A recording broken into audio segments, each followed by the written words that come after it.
जय हिंद साथियों, फिर से स्वागत है आपका न्यू वीडियो। तो इस वीडियो में हम बात करने वाले फसल उत्पादन बागवानी का आपका जो फसल उत्पादन विज्ञान सत्र का आपका जो क्रॉप प्रोडक्शन हॉर्टिकल्चर का जो आपका जो पेपर होने वाला है, उसमें आपको कौन कौन से क्वेश्चन पढ़ना है उसकी कंप्लीट जानकारी मैं आपको यहाँ पर बताने वाला हूँ।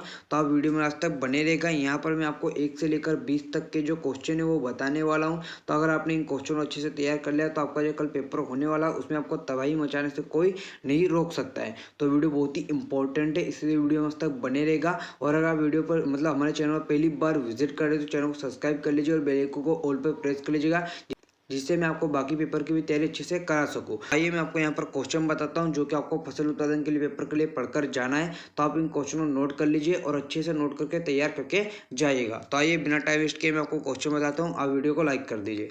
तो यहाँ पर आपका जो अध्याय फर्स्ट है जल निकास, इसमें आपको जो कौन कौन से क्वेश्चन देखना है। तो पहला क्वेश्चन आप देख सकते हो, जल निकास से आप क्या समझते हो, इसका महत्व बताइए, मोस्ट इंपॉर्टेंट क्वेश्चन है। उसके बाद आपको यहाँ पर दूसरा क्वेश्चन तैयार करना है, जल निकास की कोई 4 आवश्यकता ये लिखिए। उसके बाद यहाँ पर आप देखिए जल निकास की परिभाषा लिखिए, जल निकास की कोई 3 प्रणालियों का आपको यहाँ पर समझाना है। ठीक है, तो यहाँ पर अगर आप जल निकास से आप क्या समझते हो तो अगर वो पढ़ लोगे तो वही जल निकास की परिभाषा भी आ जाएगी। ठीक है, तो ये तो मैं क्वेश्चन बता रहा हूँ कि इस प्रकार क्वेश्चन पूछ सकता है, लेकिन बहुत सारे क्वेश्चनों का जो आंसर है वो एक ही हो जाएगा। और यहाँ पर जो क्वेश्चन वाली वीडियो भी बहुत जल्द आने वाली है। ठीक है, तो जल निकास से आप क्या समझते हो और जल निकास की परिभाषा एक ही बात है।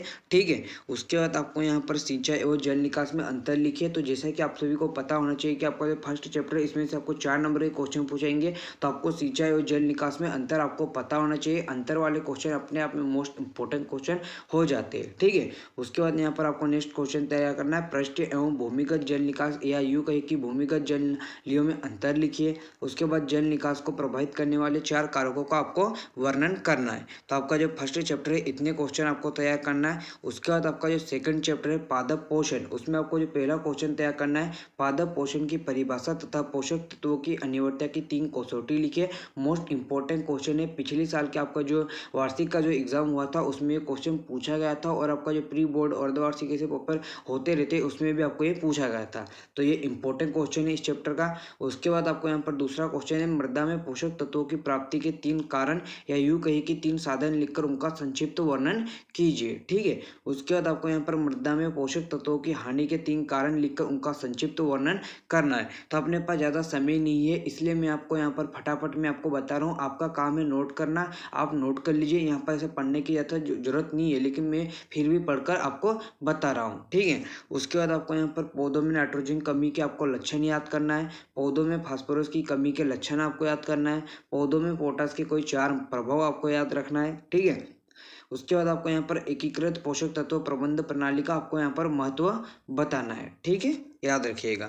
उसके बाद आपको यहाँ पर आपका अध्याय 3 है खाद, इसमें आपको जो पहला क्वेश्चन तैयार करना है, कंपोस्ट तथा वर्मी कंपोस्ट में आपको अंतर याद करके जाना है। ठीक है, उसके बाद खाद और उर्वरक में भी अंतर याद कर लेना है। हरी खाद, केचुआ खाद तथा नाटे आपकी जो खाद है उसकी आपको परिभाषा और इनके बारे में अच्छे से पढ़ लेना है। ठीक है, उसके बाद आपको यहाँ पर हरित खाद के महत्व आपको याद रखना है। जैविक खाद किसे कहते हैं, इसके 2 महत्व आपको पता होना चाहिए। ठीक है, उसके बाद आपका जो चौथा चैप्टर है उर्वरक, उसमें आपको जो पहला क्वेश्चन तैयार करना है, उर्वरक है इसलिए उर्वरक किसे कहते हैं इसका वर्गीकरण आपको पता होना चाहिए। उसके बाद जो कि नत्रजनीय मतलब नाइट्रोजन युक्त उर्वरक के आपको 4 नाम, उनके नत्रजन की आपको प्रतिशत मात्रा बतानी है। ठीक है, उसके बाद आपको यहाँ पर potassium chloride, potassium sulphate, single super phosphate में तत्वों की प्रतिशतता की आपको यहाँ पर मात्रा बताना है। ठीक है, उसके बाद आपको यहाँ पर जैव उर्वरक से आप क्या समझते हैं, मोस्ट इंपॉर्टेंट क्वेश्चन है, टिक कर लीजिए।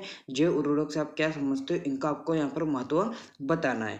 पोटेशियम क्लोराइड तथा पोटेशियम सल्फेट में पोटास की जो प्रतिशत मात्रा होती है वो आपको बताना है। मिश्रित तथा यौगिक उर्वरकों में क्या अंतर है, 2 अंतर याद करना है। उसके बाद बेसल ड्रेसिंग तथा टेपिंग टॉप ड्रेसिंग में आपको 2 अंतर याद रखने हैं। ठीक है, उसके बाद आपका जो 5वां चैप्टर है पोष संरक्षण पार्ट 1, इसमें आपको ये पहला क्वेश्चन तैयार करना है, खरपतवारों की प्रमुख विशेषता आपको पता होना चाहिए, खरपतवार में होने वाली हानियां आपको पता होना चाहिए, और फसल संबंध के आधार पर खरपतवारों का वर्गीकरण करना है। खरपतवार क्या होता है आप सभी को पता होना चाहिए। यहाँ पर फटाफट खरपतवार की 2 लाइन की परिभाषा है, आपको पढ़ा चुका हूँ मैं। तो खरपतवार की जो परिभाषा है वो फटाफट यहाँ पर कमेंट करके बताएंगे। ठीक है, उसके बाद आपको यहाँ पर आपको किन्हीं 2 निंदनाशकों के आपको नाम बताना है। खरपतवार खरपतवारों का उचित उदाहरण देते हुए वर्गीकरण बताना है और बीज पत्र के आधार पर खरपतवारों का आपको यहाँ पर वर्गीकरण करना है, वो भी उदाहरण सहित। ठीक है, उसके बाद आपको यहाँ पर आपका जो अध्याय 6 पौध संरचना पार्ट 2, उसमें आपको जो पहला क्वेश्चन तैयार करना है, कपास के 2 हानिकारक कीटों के नाम, साधारण नाम और उनके वैज्ञानिक नाम आपको पता होना चाहिए। गेहूं की फसल में किन्हीं 2 रोगों के नाम और उनके रोग जनक सहित लिखिए। ठीक है, उसके बाद गन्ने के 2 प्रमुख रोगों एवं कीटों के नाम बताना है, 2। ठीक है, उसके बाद आपको यहाँ पर बैंगन की फसल के 2 प्रमुख कीटों के रोग तथा रोगों के नाम, किन्हीं 2 कीटनाशकों के नाम लिखिए, तो ये बताना है। ठीक है, उसके बाद आपका जो अध्याय 7 है, धान की खेती का वर्णन निम्नलिखित शीर्षकों में कीजिए। तो यहाँ पर आपको इसे सभी पॉइंट तो नहीं याद करना, इसका वानस्पतिक नाम आपको पता होना चाहिए, कुल पता होना चाहिए, उत्पत्ति स्थान पता होना चाहिए, इसकी किस्में पता होना चाहिए, और फिर इसके बाद यहाँ पर आपको इसका जो रोग है वो याद कर लीजिएगा, कीट याद कर लीजिएगा, और ये खरपतवार भी आप देख सकते हो। तो ये कुछ पॉइंट है जो आपको देख के जाना है। ठीक है, उसी प्रकार आपको यहाँ पर सोयाबीन की खेती का आपको निम्नलिखित शीर्षकों में वर्णन कीजिए, अरहर की फसल का वर्णन निम्नलिखित शीर्षकों में कीजिए। तो जो मैंने आपको पॉइंट बताए उनको अच्छे से तैयार कर लीजिएगा। ठीक है, देख सकते हैं यहाँ पर मूंग की खेती, उड़द की खेती। ठीक है, तो ये जो 4 नंबर के क्वेश्चन है, अब यहाँ पर आप पूछोगे कि सर इतने बड़े क्वेश्चन क्यों, तो ये 4 नंबर के क्वेश्चन है, तो 4 नंबर में क्वेश्चन थोड़ा आपको लिखना पड़ेगा। 4 नंबर के क्वेश्चन में आपको लगभग 4 से 5 पेज भी लिखना पड़ता है। ठीक है, तो ये पता होना चाहिए। वैसे मैं आपको यहाँ पर बहुत सरल तरीके से समझा रहा हूँ, तो आप इसे देख सकते हो। ठीक है, उसके बाद आपका जो अध्याय 8 है, इसमें से भी आपको 4 नंबर का क्वेश्चन देखने को मिलेगा। जैसे कि गन्ना की जो किस्म होती है, गन्ना की खेती लिख लो। ठीक है, गन्ना की खेती का निम्नलिखित शीर्षकों में कीजिए। तो यहाँ पर आप देख सकते हो गन्ने का आपको वानस्पतिक नाम पता होना चाहिए। फटाफट यहाँ पर गन्ने के वानस्पतिक का नाम और कुल यहाँ पर बताइए। उसके बाद उसका जन्म आपको पता होना चाहिए, जन्म स्थान मतलब उन्नतशील आपको पता होना चाहिए, जातियाँ।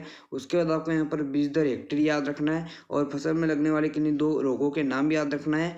और फिर यहाँ पर आप देख सकते हो, बस ये 5-6 पॉइंट याद कर लोगे तो भी आपका काम बन जाएगा। ठीक है, उसी प्रकार आपको ये वाला क्वेश्चन मोस्ट इंपॉर्टेंट क्वेश्चन है, गन्ने की पेड़ी से आप क्या समझते हो, इसके लाभ एवं हानियों का वर्णन कीजिए। तो गन्ने की पेड़ी से आप क्या समझते हो, मोस्ट इंपॉर्टेंट क्वेश्चन है, जरूर याद रखिएगा, पूछा जाएगा।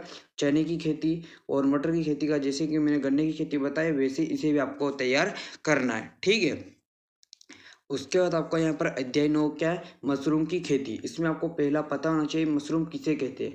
तो मशरूम आपने देखा होगा, ये बारिश के टाइम पर एक जो छतरी नाम है जो होता है, वो एक पौधा उग जाता है, उसे ही मशरूम कहते हैं। लेकिन आप इसकी परिभाषा अच्छे से लिखिएगा, आपको मैं सॉल्यूशन प्रोवाइड करा दूंगा। मशरूम कितने प्रकार के होते हैं, नाम लिखिए। आपने बचपन में सोचा भी नहीं होगा कि ये छतरी नाम का जो पौधा है उसके भी प्रकार हो गए। ठीक है, और इसके बारे में हमें आगे जाके पढ़ना होगा। वैसे आपने मशरूम देखा या नहीं देखा, फटाफट यहाँ पर कमेंट करके लिखिएगा।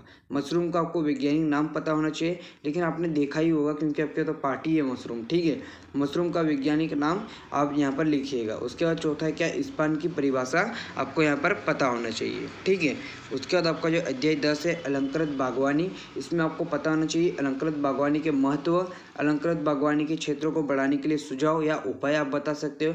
भारत के प्रमुख शोभाकारी उद्यानों के नाम और उनके स्थान लिखिए, मोस्ट इंपॉर्टेंट क्वेश्चन है, पूछेगा। ठीक है, उसके बाद आपको यहाँ पर आपका जो गुलदाउदी एवं केली के वानस्पतिक नाम तथा कुल लिखिए। उसके बाद किन्हीं 2 फूलदार वृक्षों के नाम और उनके वानस्पतिक नाम पता होना चाहिए।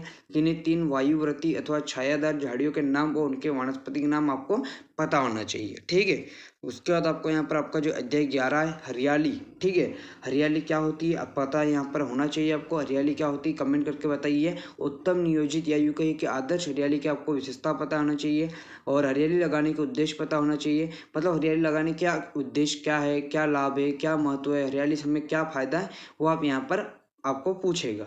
हरियाली मतलब विकसित करने के लिए घास का चयन करते समय में ध्यान देने योग्य बिंदुओं का आपको यहाँ पर उल्लेख करना है, मतलब आपको बताना है। ठीक है, उसके बाद यहाँ पर हरियाली की परिभाषा तथा लगाने की 2 विधि बताना है, और डिबलिंग एवं ट्रिपिंग में क्या अंतर होता है ये आपको याद करके जाना है। ठीक है, उसके बाद आपका जो 12वां चैप्टर है, पौध प्रसारण की विधियाँ। इसमें आपको जो पहला क्वेश्चन तैयार करना है, लैंगिक प्रसारण जैसे कि बीज प्रवर्धन तथा वानस्पतिक प्रसारण में कोई 4 अंतर लिखे। तो अगर आप इसमें अंतर याद कर लेते हो तो आपको आपको जो विशेषता, जैसे कि अगर आप लैंगिक प्रासंस्करण और वानस्पतिक प्रासंस्करण में अंतर याद कर लेते हो, तो अगर कल एग्जाम में आपको पूछे कि लैंगिक प्रासंस्करण की आपको यहाँ पर विशेषता बताइए, तो आप लिख सकते हो, क्योंकि किन्हीं भी दो वस्तुओं को अगर आपको अंतर बताना है तो उनकी विशेषताओं के आधार पर ही हम अंतर बता सकते हैं। ठीक है, तो याद रखिएगा। दूसरा है कर्तन तथा दाब में कलम में अंतर लिखिए। जैसे कि मैंने शुरू में ही बताया था कि अंतर वाले क्वेश्चन अपने आप में मोस्ट इंपॉर्टेंट होते हैं, तो तैयार कीजिएगा। इन चार्जिंग तथा ग्राफिटिंग में अंतर बताना है। वानस्पतिक प्रसारण के अवगुण मतलब यही की हानि आपको बताना है। ठीक है, उसके बाद आपका जो 13वां चैप्टर है फलों की खेती पार्ट 1, इसमें आपको जो पहला क्वेश्चन तैयार करना है, तलवर शक्कर तथा जेल शक्कर की परिभाषा आपको याद रखना है। अंगूर की लताओं की काट झाट एवं ट्रेनिंग की किन्हीं 5 विधियों का आपको वर्णन बताना है। पपेन किसे कहते हैं यह आपको समझाना है। ठीक है, पपेन का आपको उपयोग बताना है। यहाँ पर भी आपको अंगूर की खेती का वानस्पतिक नाम याद कर लेना है, कुल याद कर लेना है। ठीक है, और उत्पत्ति स्थान, प्रमुख जातियाँ, उसके बाद यहाँ पर कीट और रोग याद कर लेना है, उपज प्रति हेक्टेयर याद कर लेना है, फूलने और फलने का समय आपको याद कर लेना है। तो ये कुछ जो पॉइंट है वो याद कर लेना। केले की खेती का देख लीजिएगा, पपीते की खेती का भी देख लीजिएगा। उसी प्रकार आपका जो अध्याय 14 है फलों की खेती पार्ट 2, उसमें आपको आम का आपको यहाँ पर वानस्पतिक नाम याद करना है, कुल याद करना है, जलवायु याद करना है, भूमि एवं भूमि की तैयारी याद करना है। उसके बाद उसके रोग और कीट याद करना है, महत्व देख लीजिएगा। तो यहाँ पर फटाफट यहाँ पर आम का वानस्पतिक नाम तो सभी को याद रहता है, तो यहाँ पर आम का वानस्पतिक नहीं, आप सभी यहाँ पर कुल, क्योंकि वो आम का जो वानस्पतिक नाम सबको पता है, लेकिन यहाँ पर कुल बहुत सारे बच्चों को पता नहीं रहता है। तो कुल यहाँ पर आप कमेंट करके बताइएगा कि आम का कुल क्या है। ठीक है, उसके बाद आपको यहाँ पर अमरूद की खेती देख लेना है, आंवला की खेती देख लेना है। उसके बाद यहाँ पर आपको नींबू की प्रजाति की आपको यहाँ पर देख लेना है। और ये वाला क्वेश्चन मोस्ट इंपॉर्टेंट क्वेश्चन है। आम में एकांतर फलन होने के लिए कोई 5 आंतरिक प्रमुख कारण लिखिए। आम में एकांतर फलन क्या होता है, आपको पूछा जाता है कि आम में एकांतर फलन से आप क्या समझते हो, तो आपको पता होना चाहिए। एकांतर फलन मतलब यही कि देखना, कोई ऐसा आम का कोई वृक्ष या बहुत सारे ऐसे वृक्ष होते हैं जिसमें किसी साल तो बहुत सारे फल आ जाते हैं, लेकिन उसके अगले ही वर्ष फल या तो आते ही नहीं या बहुत ही कम आते हैं, और उसके बाद फिर आने लग जाते हैं। तो इस फल के इस क्रम को या वृक्ष की इस लगने वाले फल के इस क्रम को क्या कहते हैं, एकांतर फलन कहते हैं। ठीक है, तो ये अच्छे से पढ़ लीजिएगा। ठीक है, उसके बाद आपका जो अध्याय 15 औषधीय पौधों की उत्पादन तकनीकी, उसमें आपको पहला क्वेश्चन तैयार करना है। सफेद मूसली का वानस्पतिक नाम एवं कुल याद होना चाहिए। हल्दी का वानस्पतिक नाम वो कुल आपको पता होना चाहिए। इस बगल का वानस्पतिक नाम है कुल पता होना चाहिए। बहुत ही सरल है, एक वाक्य क्वेश्चन है। ठीक है, उसके बाद वच का वानस्पतिक नाम, अश्वगंधा हो गया, लहसुन का, इनका वानस्पतिक नाम और कुल आपको पता होना चाहिए। फिर आपका जो अध्याय 16 है लेमन घास का आपको वानस्पतिक नाम पता होना चाहिए। रतन जोत का, घास खास का, पुदीना का, इनका वानस्पतिक नाम आपको याद करके जाना है। ठीक है, उसके बाद यहाँ पर आपको सिंट्रोला घास का वानस्पतिक नाम, उसके बाद इस किस भाग में तेल निकल जाता है, और इसके संबंधित पौधों का नाम और मेंथा का कुल बताना है। ठीक है, और इसका जो पीडीएफ आपको हमारे टेलीग्राम चैनल रूपी प्रकाश पर मिल जाएगा, तो टेलीग्राम चैनल पर जाकर आप इसका जो पीडीएफ डाउनलोड कर सकते हो। टेलीग्राम चैनल की लिंक भी आपको इसमें मिल जाएगी। इसके अलावा कोई डाउट या क्वेश्चन है तो हम इंस्टाग्राम पर आकर डीएम कर सकते हो। इंस्टाग्राम पर आते तो हमें फॉलो जरूर कर लीजिएगा। और अगर अभी तक आपने अगर बोर्ड एग्जाम स्पेशल चैनल को सब्सक्राइब नहीं किया तो बोर्ड एग्जाम स्पेशल चैनल को सब्सक्राइब जरूर कर लीजिएगा। Board exam special channel most important channel है, इस चैनल की लिंक भी आपको इसमें मिल जाएगी। इसके अलावा कोई डाउट या क्वेश्चन है तो हम इंस्टाग्राम पर आकर डीएम कर लीजिएगा। और अगर अभी तक अपनी इस वीडियो को लाइक नहीं किया, वीडियो को लाइक कीजिएगा। चैनल को सब्सक्राइब नहीं किया तो चैनल को सब्सक्राइब कीजिएगा। तो अभी के लिए इतना ही, मिलते वीडियो में। जय हिंद।